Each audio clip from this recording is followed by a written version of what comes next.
Bueno, buenas tardes a todos. Mientras va finalizando el resto de la admisión de gente, muchas gracias a todos por participar y a todas por participar. El día de hoy vamos a trabajar con evaluación en tiempos de virtualidad forzada, en estos webinarios que estamos haciendo de educación en tiempos de pandemia. En esta oportunidad, con este tema, va a estar la magíster Marta del Valle, que es docente de la carrera de Medicina en la Universidad Nacional del Sur, es docente de la Maestría de Educación de Profesionales de la Salud del Instituto Universitario Hospital Italiano, integrante también del CEPRO, del Centro de Estudios de Educación de Profesionales de la Salud. Y durante muchos años, Marta del Valle fue la coordinadora de la Comisión de Evaluación en la carrera de Medicina y está a cargo del módulo de evaluación, conjuntamente con el amigo Carlos Brailogio, y aquí presente también, acompañándonos, del módulo de evaluación en la Maestría de Educación de Profesionales de la Salud. Así que, Marta, sin más prolegómenos, te dejamos con la gente para que puedas departir y compartir con ellos.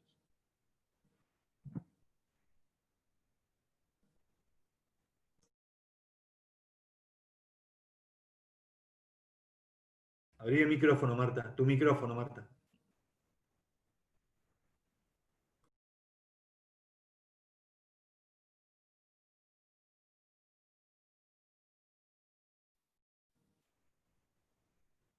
Ahora sí. No me perdonen, pero no me lo dejaba salir del silencio. Bueno, hago mía las palabras de bienvenida de Alejandro y realmente es un placer estar acá y compartir esta actividad con todos ustedes que semana a semana nos están acompañando. Hoy el tema que nos ocupa es la evaluación en estos tiempos de pandemia y de virtualidad obligada o forzada, y virtualidad total, porque algunos de nosotros, quien más, quien menos, igualmente teníamos actividades virtuales, pero ahora todas las actividades hemos tenido que trasladarlas a la virtualidad. Bueno, el recorrido que vamos a hacer en esta presentación, en principio vamos a diferenciar lo que es la evaluación virtual del aprendizaje de la evaluación para el aprendizaje que se da en el contexto virtual.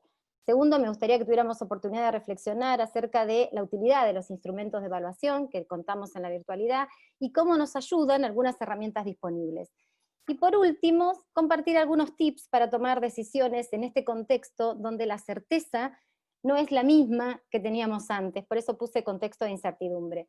Y lo voy a invitar a pensar, primero los voy a desafiar con un tema, la idea era que íbamos a hacer una votación, así vamos a ver y compartir qué pensábamos todos, pero bueno, no por problemas técnicos no lo pudimos hacer, pero igualmente se los propongo. Los invito a que piensen con qué frases se sienten más identificados. ¿Hacer algo es mejor que hacer nada? O si no se puede hacer bien, es mejor no hacerlo.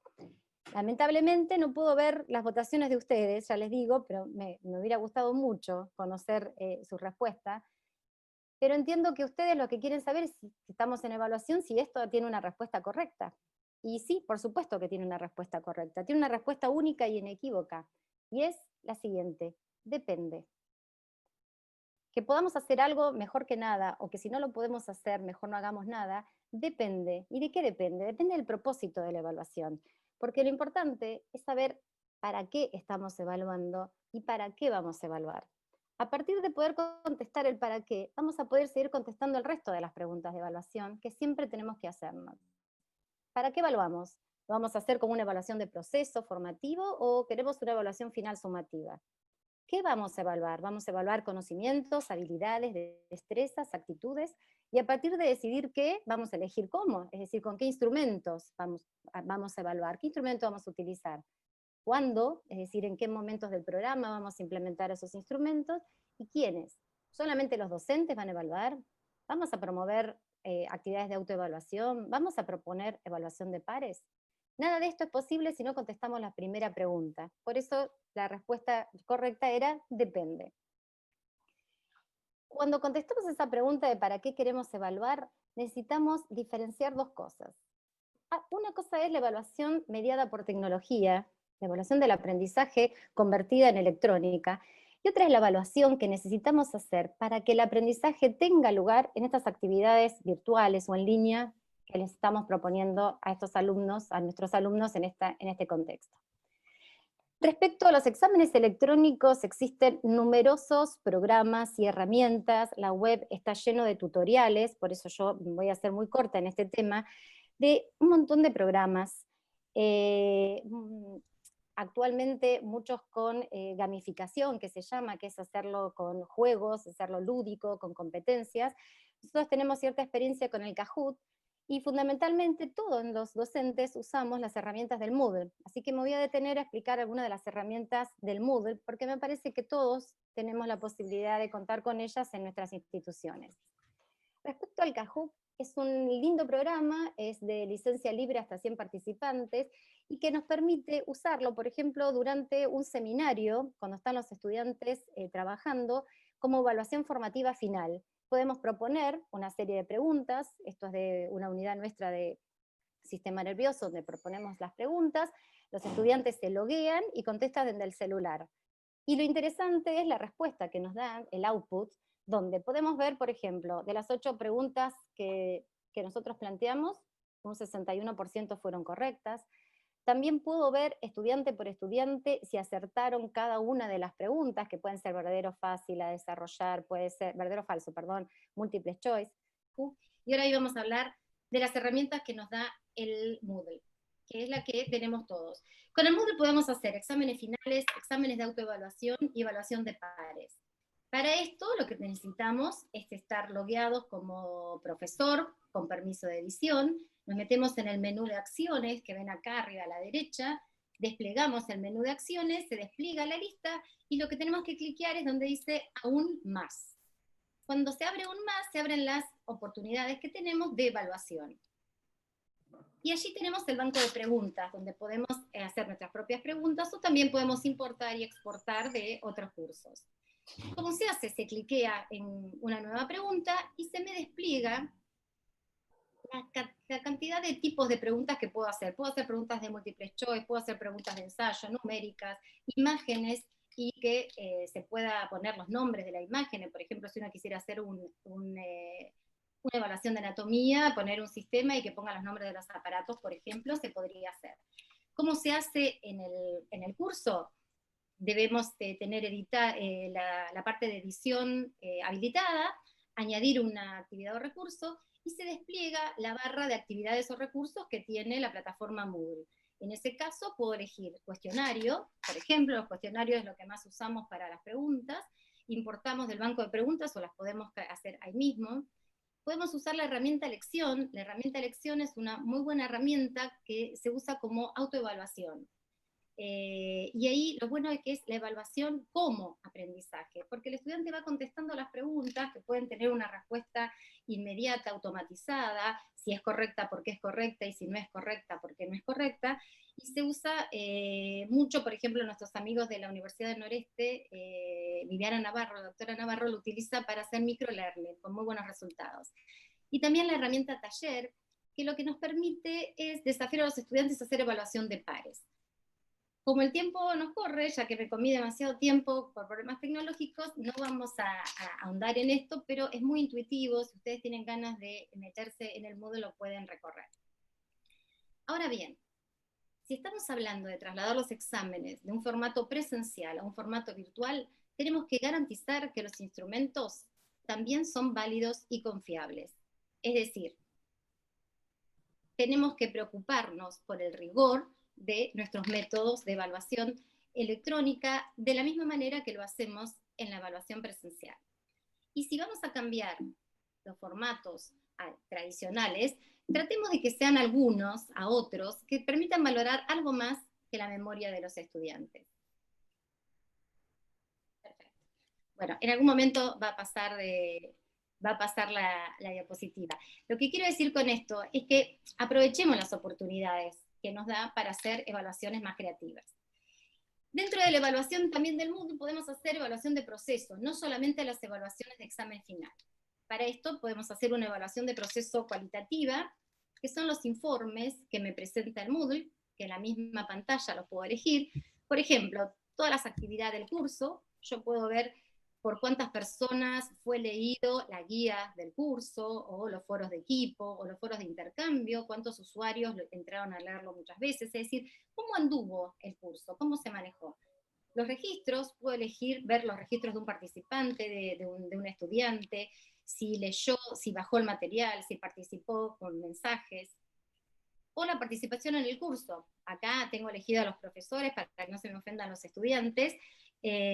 ¿Cuántas veces ingresaron, por ejemplo, los profesores a un foro de grupo?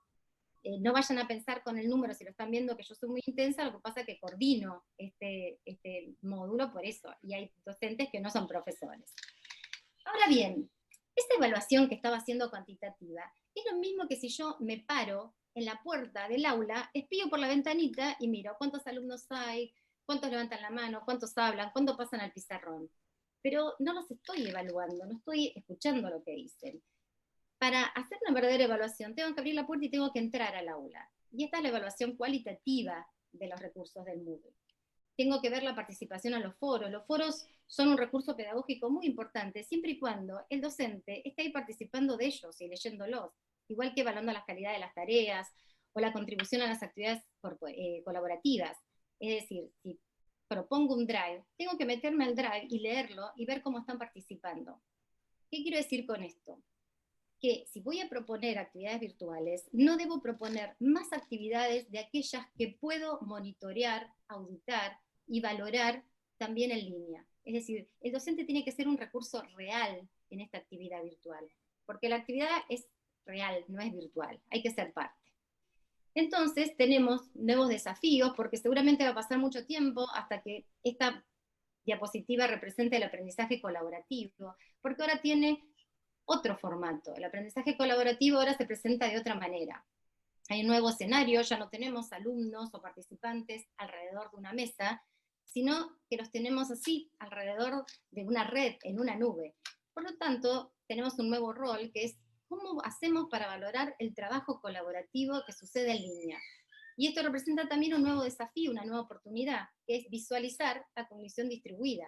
Es decir, poder llegar a ver cómo el estudiante echa mano de todos los recursos que tiene su entorno de aprendizaje, su computadora, sus libros, sus apuntes, sus compañeros, sus teléfonos, todos sus dispositivos, para poder construir el conocimiento propio y con otros colaborativamente. Esa es una oportunidad que ahora se nos presenta, que antes a lo mejor no la teníamos posibilidad de visualizar. Ahora les voy a proponer que pensemos algo, porque todo muy lindo, pero hay que tomar decisiones, ¿verdad? Hay que ver. Hicimos la evaluación formativa, evaluaciones de cuestionarios. Ahora bien, ¿los aprobamos? ¿No los aprobamos? ¿Cómo tomamos esas decisiones? Yo les voy a proponer también un par de preguntas, que no voy a poder ver lo que están pensando, pero tiene que ver con qué tolerancia de falsos positivos tendríamos al momento de aprobar un estudiante. Es decir, un estudiante que no está para aprobar porque no desarrolló las competencias ni alcanzó los objetivos, pero sin embargo sale bien en el examen. ¿Qué porcentaje de falsos positivos puedo tolerar? Y a la inversa, ¿qué porcentaje de falsos negativos? Es decir, un estudiante que es bueno, que desarrolló sus competencias, sin embargo en el examen sale mal. ¿Cuánto tolero? ¿Cuánto tolero equivocarme? ¿Cuánto puedo equivocarme? Bueno, la respuesta a esto tiene que ver con la calidad de los instrumentos que utilizo, las características de los instrumentos de evaluación. Una de las características más importantes a tener en cuenta es lo que llamamos utilidad de la evaluación. Y tiene que ver con la validez, es directamente proporcional a la validez, la confiabilidad, la aceptabilidad, tanto por parte de docentes como de alumnos, el impacto educacional y con un costo en recursos humanos, recursos físicos y económicos razonable. Otra característica de la evaluación que no podemos dejar de ver es intentar acomodar o ubicar en qué escalón de esta pirámide propuesta por Miller allá hace tanto tiempo están nuestros instrumentos de evaluación, para tener certeza de realmente qué estamos midiendo. ¿Estamos midiendo conocimiento? ¿Estamos midiendo desempeño y a través del desempeño puedo inferir competencia? Y también hay que animarse a la tridimensión que proponen de la pirámide de evaluación, donde puedo ver habilidades metacognitivas y en el caso de la virtualidad, aprendizaje reflexivo. Y de esto seguramente nos va a hablar Mane la semana que viene cuando trabajemos sobre ePortfolio. Ahora bien, ¿cuánto vamos a evaluar en la virtualidad? Ya sabemos más o menos qué queremos evaluar. ¿Cuánto vamos a evaluar? ¿Cuántas herramientas vamos a elegir para recoger evidencia que nos alcance para decidir con cierto grado de certeza si el estudiante lo voy a aprobar o lo voy a desaprobar? Y eso es importante, y para eso tengo que planificar. Nos tenemos que sentar a planificar las actividades. Y permítanme que tome como ejemplo escenarios de aprendizaje de medicina, como estuvimos viendo en las semanas anteriores. Hay que planificar la evaluación conjuntamente cuando planifico las actividades. Si voy a proponer actividades en el campus con las herramientas del Moodle, entonces no me tengo que olvidar de planificar en qué momentos voy a hacer la retroalimentación oportuna, focalizando en aquellos aspectos que necesitan atención y aquellos aspectos que están buenos sobre los que el estudiante puede seguir construyendo. Si es un escenario de enseñanza clínica, donde, como contó Eduardo hace un par de semanas, les propongo videos de entrevista para que identifiquen, por ejemplo, los momentos de la entrevista, pacientes virtuales que tienen estandarizados y que tienen que hacer una entrevista o entrevista entre pares, ¿cómo voy a recoger esa información? También tengo que tener un instrumento, un registro formal para recoger esa información, ya sea que utilice un mini-CX adaptado a la virtualidad, una lista de cotejo. Lo que quiero transmitir con esto, que lo tengo que planificar, que esto no puede quedar librado al pareciómetro, es decir, veo cómo hace la entrevista y si me gustó o no me gustó. En el caso de la ABP virtual, se pueden adaptar los reportes de desempeño al nuevo formato electrónico. Nuestros amigos de la Universidad de la UNSTA de Tucumán lo han hecho y lo están utilizando con muy buenos resultados en las tutorías virtuales. Puedo utilizar como examen final un triple salto virtual para evaluar habilidades de aprendizaje en el entorno virtual en el ABP, que tienen un instrumento de registro. Pero lo importante es tener un instrumento para recolectar esa información. Lo mismo en comunidad. Generalmente todos los que tenemos programas orientados a la comunidad le estamos solicitando a los estudiantes, como no pueden ir al terreno, que hagan una investigación documental, periodística, que puedan describir la identidad digital del barrio, pueden hacer una descripción demográfica, pueden georreferenciar actores, y entonces después les voy a pedir que hagan un informe, pero ese informe tiene que tener una rúbrica de corrección, tiene que estar muy claro qué se espera del informe y cuándo ese informe va a estar aprobado o no. ¿Entienden lo que digo? Tengo que planificar la evaluación en simultáneo cuando planifico las actividades. Entonces, ¿qué competencias voy a tener como evaluador? Primero tengo que sentarme a establecer qué evidencia voy a requerir, qué es lo que voy a salir a buscar. Después, con qué instrumentos voy a recoger esa evidencia. Después tengo que elaborar decisiones de evaluación, es decir, de calificación. ¿Cuándo van a ser aprobados y cuándo van a ser desaprobados? El registro de los resultados, cómo voy a guardar los registros y revisar los procedimientos. Permítanme que les cuente algunos ejemplos de instrumentos que se utilizan para evaluar, por ejemplo, en la carrera de medicina. Cada vez es más la evidencia que demuestra que los exámenes a libro abierto se comportan mejor que los de libro cerrado para evaluar aplicación de conocimientos y verdadera transferencia de conocimientos a situaciones problemáticas. Hay muchísima evidencia, y con este tema de la pandemia, que se han publicado a favor de hacer exámenes de libro abierto. Con lo cual, me quedo un poco más tranquila de que no se están copiando, porque realmente lo estoy proponiendo así. El portfolio electrónico, que no lo voy a hablar, porque eso lo voy a hablar Mane la semana que viene. El mini-CIEX, que se puede adaptar a los pacientes virtuales, porque tranquilamente yo lo que estoy evaluando es la entrevista focalizada al motivo de consulta, y si necesita datos del examen físico se los puedo proveer. La utilización de mapas conceptuales, por ejemplo, para evaluar los conocimientos adquiridos luego de una sesión tutorial, la capacidad de interrelación, de síntesis. Poder proponerles simulaciones escritas, es decir, exámenes escritos de razonamiento clínico, resolución de problemas donde tengan que desarrollar, y también las presentaciones sincrónicas, que pueden ser seminarios vía Zoom o clase invertida. Nosotros acá en estos seminarios que usamos la herramienta Kahoot para evaluación al final de la clase invertida, para ver lo que aprendieron. Entonces, no nos queda más remedio en este contexto que amigarnos con la tecnología. Hay que explorar las alternativas, hay muchas alternativas, hay que identificar qué herramientas son más útiles para cada situación que necesitemos, hay que planificar, involucrarse en la planificación desde el inicio, Hay que mejorar y facilitar las correcciones del formato electrónico, y les voy a mostrar el ejemplo del software o del sistema Filomena que usamos en la carrera de medicina de la UNS. Y por supuesto, no olvidar la devolución efectiva, porque este tema de la virtualidad o el estar en línea permanentemente con los estudiantes nos permite no perdernos oportunidades de retroalimentación y que sean de proalimentación. Respecto al software Filomena, nosotros lo utilizamos para nuestros exámenes escritos. Fue desarrollado por la residencia de medicina, por la rotación de medicina familiar con el departamento de informática, y lo utilizamos para todos los exámenes escritos de la carrera, del ciclo inicial y del ciclo final. Es un software, una página donde el estudiante se loguea con un remoto externo, con un acceso remoto, tiene su usuario y su contraseña, y se le presenta así, tiene el caso, la situación, las preguntas del caso, pueden ir acompañadas de imágenes que si se cliquean encima se agrandan para que los pueda ver, y escribe la consigna, la respuesta. Son respuestas tipo ensayo de extensión reducida. También la corrección es electrónica, cada corrector se loguea, esto se corrige por 2 correctores ciegos entre sí, que no conocen las respuestas, la corrección del otro corrector, y corrige respecto a una respuesta esperada, que ha sido, digamos, la respuesta esperada se convierte en una lista de cotejo donde el corrector solamente va a cliquear si está la respuesta correcta. Con lo cual, las preguntas con respuesta a desarrollar, que pueden sonarnos poco confiables, si mejoramos la calidad de la corrección, aumentamos la confiabilidad. Lamentablemente, las evaluaciones que son más fáciles de transferir desde la presencialidad a la virtualidad son aquellas que tienen menos utilidad, porque son, por ejemplo, el multiple choice o el oral. Entonces, el desafío es hacer evaluaciones más creativas.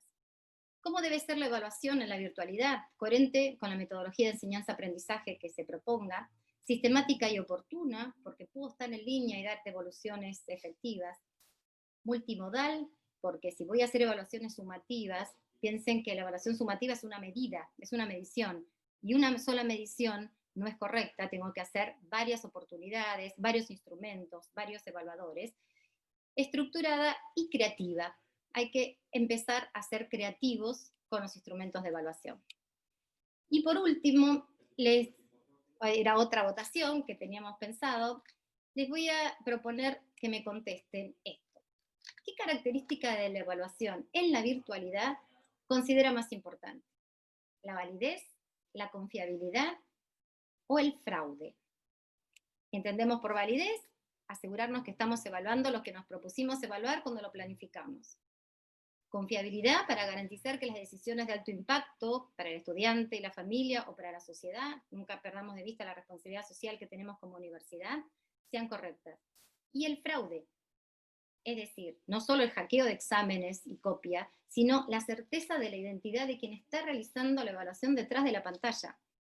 Cuando estoy tomando evaluaciones multitudinarias y de alto riesgo, como puede ser un examen de certificación, y seguramente va a tener oportunidad de hablar de esto el doctor Carlos Brailovsky, o de pronto exámenes de admisión a una residencia, o de final de residencia, o de finales de examen donde entrego un título habilitante, el fraude también cuenta. Nosotros los exámenes ahora, los exámenes que estamos haciendo escritos, los hacemos a través de vía Zoom, porque tenemos grupos pequeños y reducidos, y tenemos la oportunidad que un docente esté mirando con cámara prendida y micrófono prendido, mientras el estudiante está haciendo su examen, porque no son a libro abierto.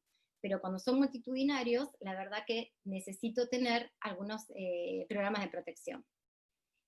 Entonces, ¿qué nos preocupa más? ¿La validez, la confiabilidad o el fraude? Y yo esperaría que ustedes me contesten lo mismo que en la primera pregunta. Depende. Depende del peso de las decisiones que tomemos a partir de los resultados. Es decir, si es una evaluación parcial, una evaluación de mitad de unidad, por ejemplo, que es reversible porque puede ser confrontada con otros resultados, podemos estar más relajados con respecto a la confiabilidad. Como ven en este cuadro, la validez siempre es no negociable, digamos. Pero vamos a tener que tener alta confiabilidad cuando hago, por ejemplo, selección de alumnos en la zona de corte alta, porque van a entrar los mejores, de arriba para abajo, van a entrar según el ranking. un examen de egreso final en la zona del punto de corte, donde voy a decir, este es aprobado o este es desaprobado. En cambio, en la evaluación formativa puedo ser más flexible con la confiabilidad. No con la validez, porque si no es válido para lo que estoy intentando medir, mejor que no lo utilice. La evaluación electrónica, entonces, tiene que poder ser defendida en los 4 aspectos: intelectual, legal, tecnológico y económico. Si alguno de ellos falla, vamos a tener que revisar bien las decisiones que tomamos o las que vamos a tomar. Cuando nos interesa el fraude y la posibilidad de copia o la posibilidad de que no sea la persona real la que está rindiendo, tengo que tener algunos programas de e-proctoring. Estos programas funcionan con la validación de la identidad del usuario y lo hacen a través del reconocimiento facial, son programas avanzados. Hay monitoreo constante tomando capturas de video y de audio y envían alertas y reportes. Hay monitoreo de la actividad del estudiante dentro de su computadora, bloqueo para que no pueda usar otras herramientas de software, otras aplicaciones, cuando por supuesto no son exámenes a libro abierto, como puede ser el examen de certificación o de una admisión a una residencia. Hay trabajos que indican que hay estudiantes que se han sentido tan mal por sentirse tan observados que han decidido abandonar el examen y no seguir de esa manera. Esta reflexión es buena porque nos advierte una cosa: la evaluación no solo es encontrar un método apropiado y usarlo adecuadamente, sino que hay que tener en cuenta que siempre puede tener consecuencias no buscadas, que pueden ser buenas o pueden ser malas, y la idea es descubrirlas o anticiparnos. Y por último, para ir terminando, me gustaría hacer un resumen de los pros y los contras de las evaluaciones electrónicas o virtuales en ciencias de la salud. Dentro de los pros tenemos que los estudiantes tienen experiencia tecnológica. Los estudiantes son nativos informáticos y ellos tienen experiencia tecnológica previa, docente, académica, social. Nos permite hacer evaluaciones más desafiantes e integrales, y las evaluaciones más desafiantes para los estudiantes son más motivadoras. Puedo hacer mejores formatos escritos, atreverme a hacer exámenes de libro abierto. Puedo configurar interacción inmediata, devoluciones inmediatas. Se reduce el tiempo de carga, hay más información, es más moderno, tiene muchas potencialidades creativas esto de participar a través de juegos, y puedo hacer seguimiento y retroalimentación permanente si estoy en línea con las actividades del estudiante. Los contras es que necesito capacitación docente, no todos sabemos hacer buenas evaluaciones electrónicas. Hay un tiempo para la planificación adicional. Necesito entrenar a los estudiantes, por ejemplo, nosotros con el Filomena hacen un ensayo, practican, porque la idea es que no sea una barrera la tecnología. Las limitaciones según el escenario, por supuesto, estamos en la virtualidad. Hay que tener dotación de dispositivos para que todo el mundo tenga acceso, sistemas de respaldo, software de seguridad, licencia, el control de hacker, la velocidad de red de los servidores, para que no les pase lo que me pasó a mí, que me quedé sin línea. Imagínense esto en un examen, imagínense que había varios desmayados. Entonces, la pandemia ha impactado mucho en los procesos de educación médica, en todos los procesos, como venimos viendo todas estas semanas.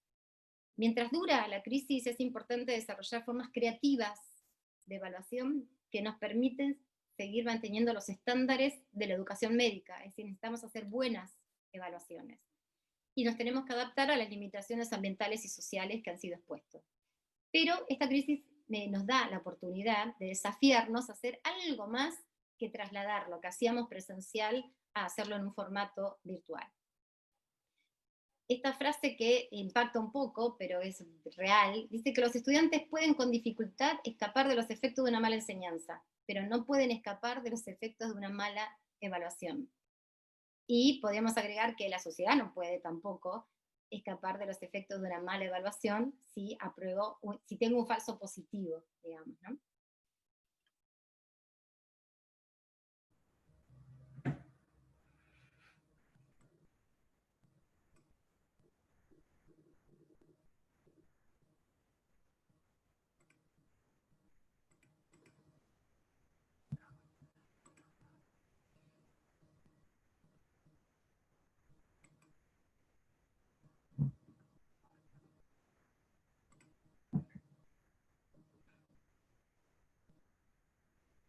Bien. Mirá, Marta, Disculpe. la vez pasada hubo una pregunta que ahora la vuelve a hacer Joaquín, que es esto de si es posible hacer una evaluación sumativa de las competencias válida y confiable. Dada la contingencia, ¿no? Pregunta. Bueno, primero tenemos que saber que nosotros podemos evaluar el desempeño y a partir de la evaluación del desempeño inferimos la competencia, ¿sí? Y en realidad lo que podemos hacer es con distintos instrumentos de evaluación evaluar distintas dimensiones de la competencia como para construir una imagen de la competencia total. Por ejemplo, podemos utilizar herramientas válidas y confiables para medir la dimensión de la competencia que se refiere al razonamiento clínico, por ejemplo. Podría utilizar instrumentos que utilizamos en la presencial, pero que se pueden hacer perfectamente, se deberían hacer en formato electrónico, como un script, donde estoy evaluando razonamiento clínico. Podría también ver competencia para llevar a cabo una entrevista con pacientes virtuales y podría estar evaluándolo con una lista de cotejos similar a las que utilizo con un OSCE, excepto que voy a tener la limitación de que no voy a poder medir habilidades de recolectar información del examen físico, se lo voy a tener que dar. Pero puedo encontrar instrumentos válidos y confiables, lo que pasa es que no voy a poder construir toda la competencia porque me van a faltar algunas dimensiones que son insalvables en la virtualidad. Ya. Otro docente pregunta, porque vos hiciste mención de la evaluación lúdica, ¿no? Cuando hablaste del Kahoot. Sí. Pregunta si además de esa hay otras más plataformas o... Hay muchísimas, en esa diapositiva que va a quedar ahí, hay muchas y son muchas de software libre, hasta 100 participantes. Hay mucha gente que usa el Quizalize, el Genially. Yo conozco solamente el Kahoot, pero uno puede poner videos, puede poner fotos, puede poner muchas preguntas, jugar en línea y sobre todo después está bueno el resumen que hace de la información. Y para los estudiantes, que son mucho más jóvenes que nosotros, es muy motivador jugar, contestar las preguntas jugando y compitiendo entre sí. Pero sí, hay numerosos, hay más de 15 herramientas y todas tienen algún tutorial en la web, así que es cuestión de buscarlas. Bien. Y claro, porque por ejemplo los cirujanos dicen, bueno, excelente, pero ¿y cómo hacemos con la evaluación en cirugía? ¿Será que hay que resignarse? ¿Algunas cosas no se pueden evaluar por la virtualidad? ¿Cómo es? Absolutamente. Hay cosas que no se van a poder evaluar, por eso dentro de los contras estaba la limitación para determinados escenarios. Es obvio que yo no voy a poder evaluar maniobras o habilidades manuales a través de una evaluación electrónica. Van a tener que quedar para las cosas que hay que remediar y evaluarlas más adelante. Y otros preguntan a propósito del caso, ¿no? ¿Qué hacemos con los estudiantes que en el medio de todo esto tienen una dificultad de conexión, digamos, y de pronto genera mucho estrés? Realmente cuando los exámenes son de alto riesgo, como se llama, exámenes cuya resultado, digamos, la decisión después del resultado es una decisión de mucho riesgo, hay que asegurarse la provisión de dispositivos y de velocidad y de soporte de red. Si no, es imposible, es impracticable, no se podría hacer si no. Muy bien, muy bien. Claro, y algunos insisten, ¿no? Con las competencias así procedimentales y con las habilidades. Es un poco esto que vos comentabas, ¿no? De algunas dificultades que pueden estar. Hay dificultades porque nosotros podríamos, si quisiéramos examen físico, hay algunas universidades donde están intentando que el estudiante se filme haciendo alguna maniobra con algún familiar, pero acá esto tiene algunos reparos éticos respecto a qué vamos a hacer con ese video que está circulando de familiares, de los cuales no tenemos el consentimiento, y obviamente que la supervisión está ausente, porque no estamos supervisando la práctica clínica. Es una limitación, hay cosas que se pueden hacer y hay cosas que se van a tener que remediar en otra oportunidad. En esto de la entrevista entra lo que vos proponías del mini CX virtual. Sí, exactamente, se puede usar, el MINISEC no es una lista de cotejos, sino que es una escala de valoración, que tiene una escala numérica, se puede usar perfectamente, porque yo puedo estar midiendo cómo lleva a cabo la entrevista focalizada al motivo de consulta, qué elementos del examen físico necesitaría, hasta podría describir la maniobra que podría hacer para recuperar ese elemento del examen físico, y los resultados del examen físico podrían ser provistos por el evaluador para poder continuar con la entrevista. Como hacemos muchas veces en los OSCIs, que no todas las estaciones de los OSCIs tienen examen físico. Vos sabés, Marta, que hay quienes preguntan sobre el tema del anonimato, o sea, la posibilidad de que la evaluación sea ciega, ¿no? Entonces, hay algunas evaluaciones que ponen un sobrenombre a los estudiantes para que los... Acá también se puede trabajar en la virtualidad con esa misma lógica. Sí, nosotros el Filomena lo hacemos con sobrenombre, con un nick. Es decir, Claro. se loguea con su nombre y su identificación, pero al evaluador le llegan los resultados blindando, o sea, no se sabe a qué alumno pertenece. Sobre todo para evaluaciones que no son de tipo múltiple opción, sino que hay una respuesta a desarrollar. A veces el evaluador no se puede liberar de su sesgo, y que si es buen estudiante conocido, lee la respuesta, pero seguro que quiso decir otra cosa, y al revés, el halo positivo y el halo negativo juega. Para cubrirnos del sesgo, no identificamos a los estudiantes y hacemos la corrección con 2 evaluadores ciegos. Y en el caso en que no coincidan, hay que desempatar con un tercer evaluador. Muy bien.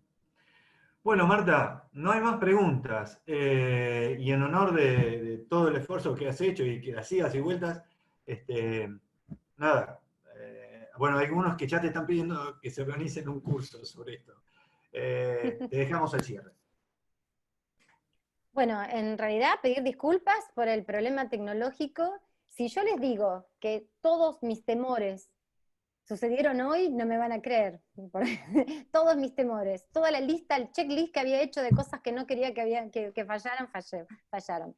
Bueno, no, hablando del tema, yo creo que la evaluación nos pone frente a unas posibilidades de ser creativos y de indagar, sobre todo aquellos que no somos nativos digitales, sino que somos inmigrantes, de aventurarnos y animarnos y tomar el desafío, porque un par de herramientas que uno aprenda a usar para desafiar, se va a dar cuenta que el impacto motivacional que tiene con los estudiantes es alto, sobre todo los estudiantes del ciclo inicial.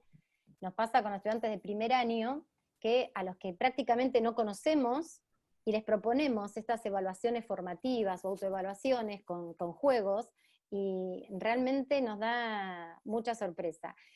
Y yo soy, respecto a la primera situación que les había planteado, yo soy más de la que si no se puede hacer bien, es mejor no hacerlo. El tema es que esto no nos tiene que paralizar, porque hay muchas cosas que podemos hacer bien. Si planificamos la evaluación, si para la recolección de datos usamos registros formales, instrumentos de evaluación, y si tomamos decisiones dentro de la planificación, me parece que podemos hacer las cosas lo mejor posible en este contexto de virtualidad forzada, digamos. Bueno, muy bien. Muchas gracias, Marta. Bueno, y los vamos a esperar a todos y a todos en el próximo webinario, el viernes que viene, con el tema del ePortfolio, en una pregunta, en formato de preguntas, si llegó para quedarse, de María Ernestina Rey, que está trabajando con esto hace varios años. Así que muchas gracias a todos y por participar. Nos estamos viendo.